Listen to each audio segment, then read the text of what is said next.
শাহানা, আজ আকাশটা কেমন যেন ভার হয়ে আছে, চারদিকে একদম থমথমে ভাব। হ্যাঁ গো, বিকেলের দিকে একটা হুতুম প্যাঁচা ডাকছিল, মনটা কেমন যেন কু গাইছে। বাচ্চারা কোথায়?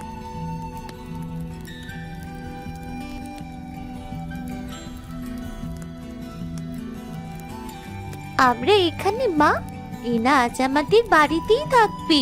দাদু গল্প শোনাবে বলেছি। হ্যাঁ খালাম্মা, দাদুর কাছে সেই পুরনো আমলের গল্প শোনার খুব শখ আমার।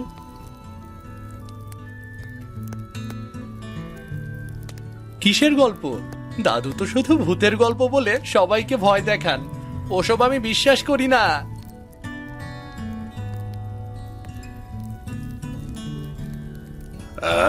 বিশ্বাস অবিশ্বাসের কথা নয় রে রাহাত, এই গ্রামে এমন কিছু জিনিস আছে যা যুক্তিতে মেলে না। আজ তোদের নিশির কথা বলবো। দাদু, নিশি কি খুব ভয়ঙ্কর? সে কি মানুষকে ধরে নিয়ে যায়? নিশি হচ্ছে এক অশরীরী আত্মা। সে গভীর রাতে চেনা মানুষের গলায় প্রিয়জনকে ডাকে রে। একবার যদি কেউ তার ডাকে সাড়া দিয়ে ঘর থেকে বেরিয়ে যায়, সে আর কোনোদিনও ফেরে না।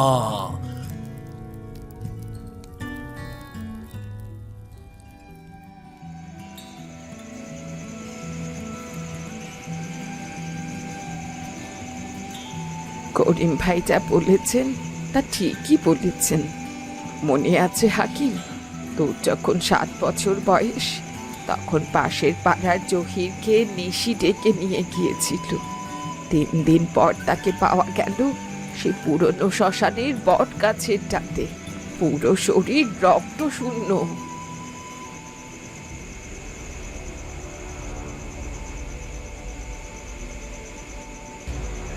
হাকিম ভাই, বাড়িতে আছো? আজ রাতে কেউ যেন ভুল করেও বাইরে বের না হয়। গ্রামে খবর ছড়িয়েছে গত রাতে চরের দিকে কাকে যেন নিশিতে ডেকেছে।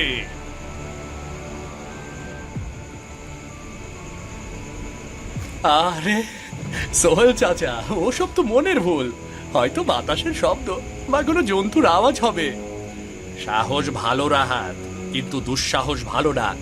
রাতের বেলা যদি কেউ তোর নাম ধরে 3 বার ডাকে, তবুও সাড়া দিবি না। নিশি কখনো 3 বারের বেশি ডাকে না।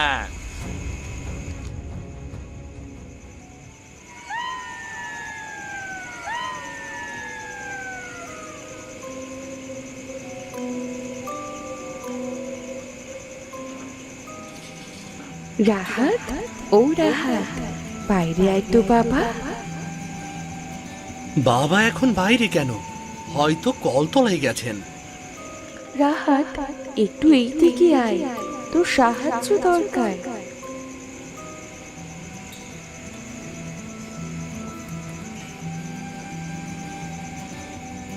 ভাইয়া কোথায় যাচ্ছিস? বাবা তো ভেতরে ঘুমাচ্ছি, আমি মাত্রই দেখে এলাম। বলিস কি? তাহলে বাইরে ডাকছে কে?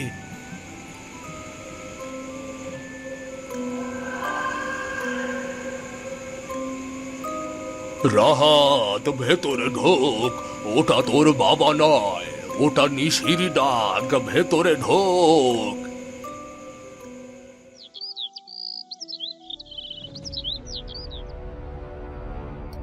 মেয়েটা তো কাল আমাদের কাছেই ছিল, কি জবাব দেব ওর বাবা মাকে? আমার মেয়েটা কোথায় গেল? মিতু, তুই তো ওর সাথেই ছিলি। আমি আমি জানি না কাকিমা, মাঝরাতে আমি যখন ভাইয়াকে আটকালাম, তখন মনে হলো রিনা বিছানাতেই আছে, কিন্তু সকালে উঠে দেখি বালিশের ওপর ওর ওড়নাটা পড়ে আছে। আর দেরি করা যাবে না, নিশি ওকে বনের দিকে নিয়ে গেছে। দাদু, আপনি বলুন কি করতে হবে। নিশি যখন কাউকে নিয়ে যায়, তখন সে সম্মোহন করে নিয়ে যায়। আমাদের সেই পুরনো পীর সাহেবের মাজারের পেছনের জঙ্গলে খুঁজতে হবে। রাহাত, তুই সাহসী ছেলে, তুই আবার সাথে আসবি, কেমন? ভাইয়া, তুমি যেও না, ওই আত্মা যদি তোমাকেও নিয়ে যায়। ভয় নেই সাব্বির, আমি আজ দেখতে চাই ওই নিশির রহস্য কি।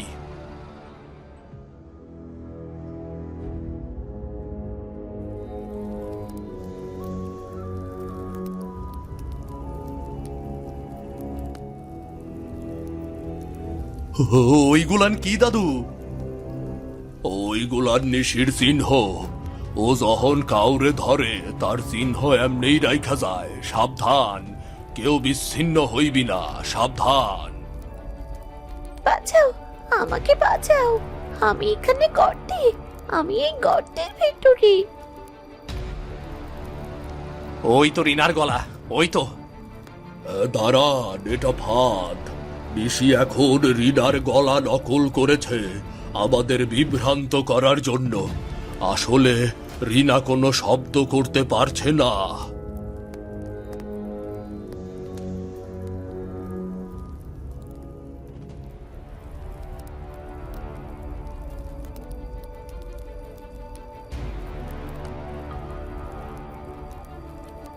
কেন এসেছে সেখানে? এই মেয়ে এখন আমার, ও আমাদের জগতে যাবে। মানুষকে কষ্ট দিয়ে তোর কি লাভ? ওকে ছেড়ে দে, ছেড়ে দে ওকে। মানুষের ভয় আমার খাদ্য। আজ তোরা সবাই এখনই শেষ হয়ে যাবে। রাহাত, ধর এটা, ওর গায়ে ছুঁড়ে মার, ধর।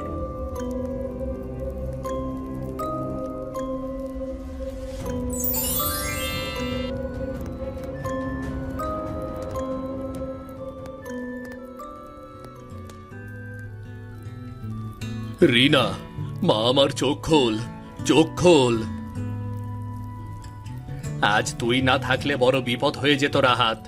তোর সাহসেই আজ নিশি পিছু হটেছে। নিশি হয়তো চিরতরে চলে যায়নি, কিন্তু এই গ্রামের ওপর থেকে তার অভিশাপ আজকের মতো কেটে গেল। সাহস আর একতা থাকলে কোনো অশুভ শক্তি টিকতে পারে না।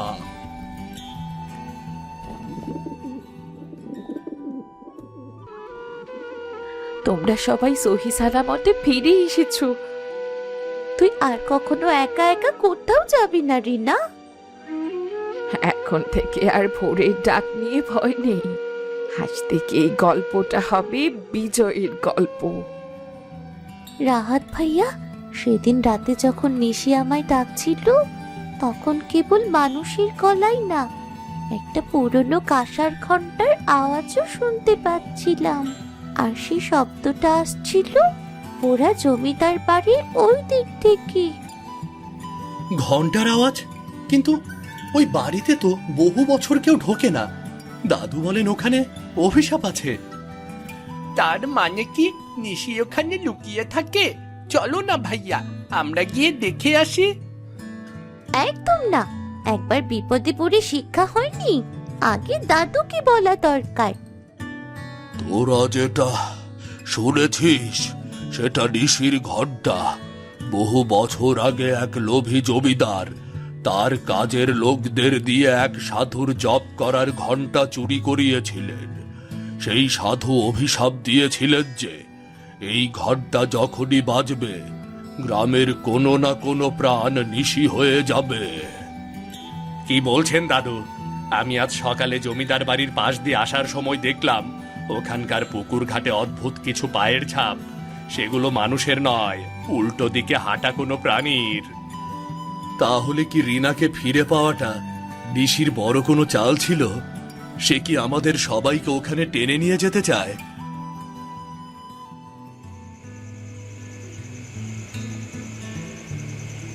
সাবধানে যেও তোমরা।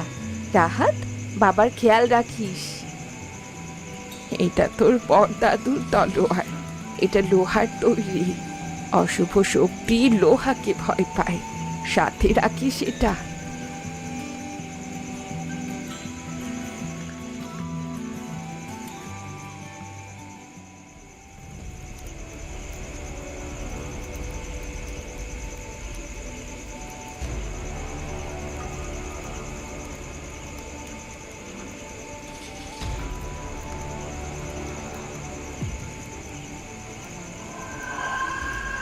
তোরা এখানে এসে নিজের মৃত্যু ডেকে আনবি।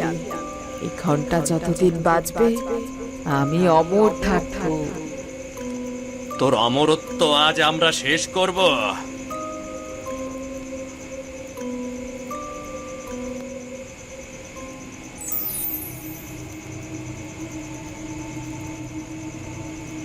রাহাত, ওই ঘন্টাটা ছিনিয়ে নিয়ে মাটিতে আছাড় দে।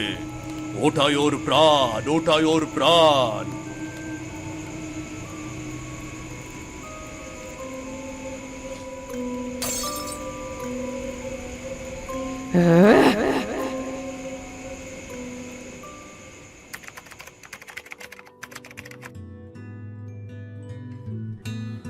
ভাইয়া, কাল রাতে স্বপ্নে দেখলাম সেই ঘন্টাটা আবার জোড়া লেগেছে, আর রিনা আপু ওটার পাশে বসে হাসছে। ওটা শুধুই স্বপ্ন সাব্বির। রিনা তো এখন নিজের বাড়িতে ভালো আছে। রাহাত, নিশি তো কেবলই এক বাহক ছিল। আসল অশুভ শক্তি হলো ওই জমিদার বাড়ির নিচে চাপা পড়া এক প্রাচীন অভিশাপ। ঘন্টাটা ছিল সেই শক্তির তালা, আর তুই সেই তালা ঠিকই ভেঙেছিস, কিন্তু ভেতরের অন্ধকার এখন মুক্তি পেয়েছে।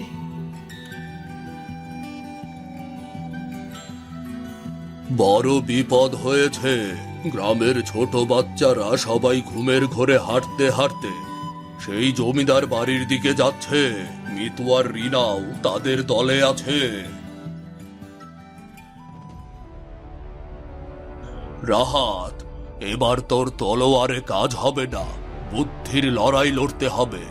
এই অশুভ শক্তি থামাতে সূর্যোদয়ের আগে লাল কুয়োর জল দিয়ে জমিদার বাড়ির চারিদিকে গন্ডি টানতে হবে। জওয়ানরা, সবাই জল নিয়ে আসো। রাহাত, তুই মিতু আর রিনাকে সামলা, আমরা গন্ডি দিচ্ছি, কেমন?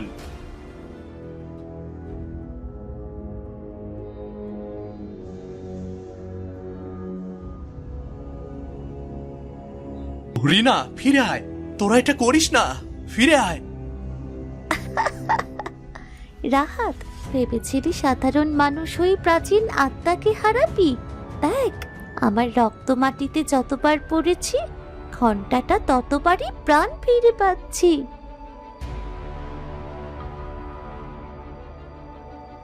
রাহাত, পিছিয়ে আয়। ওর কাছে যাস না, ওর শরীর থেকে আগুনের মতো উত্তাপ বের হচ্ছে। কিন্তু চাচা, রিনাকে তো মরতে দিতে পারি না। দাদু, কিছু করুন, ওর শরীরটা পুড়ে ছাই হয়ে যাচ্ছে। শান্ত হ রাহাত, শান্ত হ। ঋষি এখন রিনার রক্তকে জ্বালানি হিসেবে ব্যবহার করছে।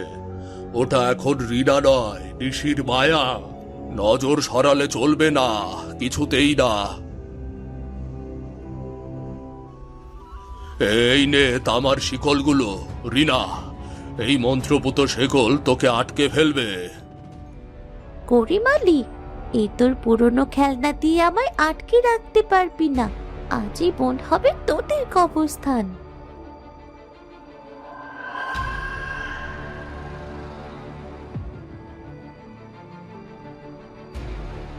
দাদু, মাটির তলা থেকে ভাঙা ঘন্টার টুকরোগুলো শূন্যে ভাসছে কেন?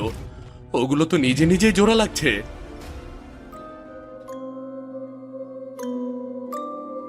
সাবধান সবাই, ওই বিকট শব্দে পুরো বন কাঁপছে। ঘন্টাটা আবার পূর্ণ রূপ নিচ্ছে।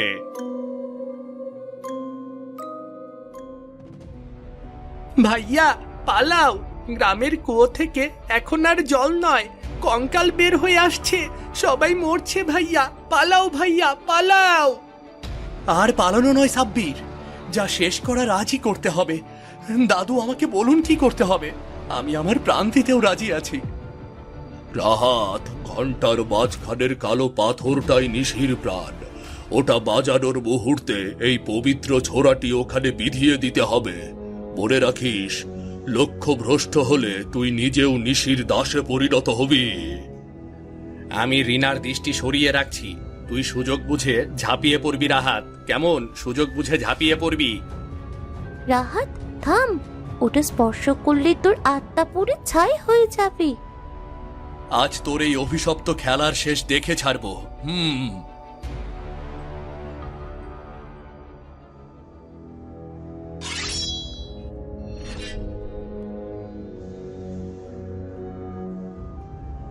না, এটা হতে পারে না। আমার শত বছরের সাধনা, আমার অমরত্ব সব ধুলোয় মিশিয়ে দিলি তোরা। আজ এই ঘন্টা আমার আত্মা ছিল রাহাত, আজ আমি তোকেও শেষ করে দেব। রাহাত, পিছাস না। দেখ, পাথরটা ভাঙতেই ওটা মোমের মতো গলে যাচ্ছে। তুই পেরেছিস বাবা, তুই পেরেছিস, পেরেছিস। রাহাত, কথা পরে, আগে রিনাকে ধর। নিশি ওর প্রাণ শক্তি প্রায় শুষে নিয়েছে, ও মরে যাচ্ছে, মরে যাচ্ছে। রিনা, চোখ খোল বোন, ভয় নেই, আমি আছি। দাদু, ওর শরীর এত ঠান্ডা হয়ে যাচ্ছে কেন দাদু? ভাইয়া, আমি কোথায়? চারপাশটা এত অন্ধকার কেন? আর সেই কালো ছায়াটা আমায় মাটির নিচে টেনে নিয়ে যাচ্ছিল। আমি কি আর বাড়ি ফিরতে পারবো না ভাইয়া? আর কোনো ভয় নেই রে রিনা, আর কোনো ভয় নেই, সব শেষ। আমরা এখন বাড়িতে ফিরবো। মা তোর জন্য পথ চেয়ে বসে আছে।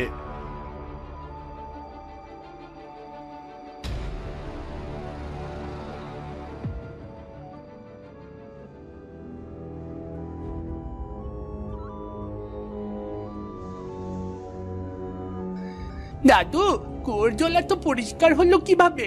কাল তো মনে হচ্ছিল এখানে রক্তের নদী বইছে। পচা গন্ধটাও তো আর নেই। দাদু ভাই, নিশির মায়া যখন কাটে, তখন তার রেখে যাওয়া ভয়ের চিহ্ন প্রকৃতি মুছে ফেলে। ওই লাল জল ছিল আমাদের মনের ভয়ের প্রতিফলন। ভয় কেটে গেছে, তাই জলও আবার তার আসল রূপ ফিরে পেয়েছে।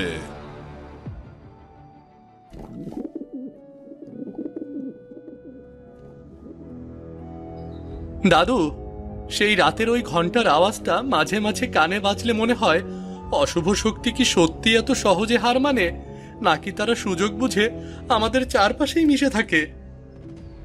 অন্ধকার কখনো আলো ছড়াতে পারে না রাহাত, কিন্তু জয় সব সময় আলোরই হয়। তুই যে পাথরটা ভেঙেছিস তা আসলে নিশির দর্প ছিল।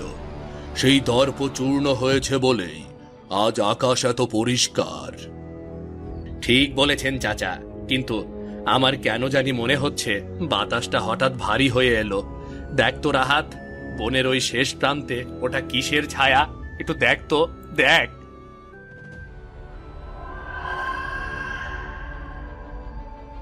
নিশি, তুই আর ফিরে আসিস না। তোর ঘন্টা আজ ধুলোয় মিশেছে। তোর মায়া আজ আমরা ভেঙেছি। এই গ্রাম তোর নয়, তোর নয় এই গ্রাম। আজ থেকে এই অশুভ আত্মার পথ চিরতরে বন্ধ হলো। তোরা এগিয়ে যা, আমি আসছি। মনে রাখিস, বিশ্বাসী মানুষের আসল শক্তি রে। কাল গ্রামবাসী মিলে ওই বটগাছ তলায় ফুলের বাগান করবে। যেখানে ভয়ের রাজত্ব ছিল সেখানে এখন সুগন্ধ ছড়াবে।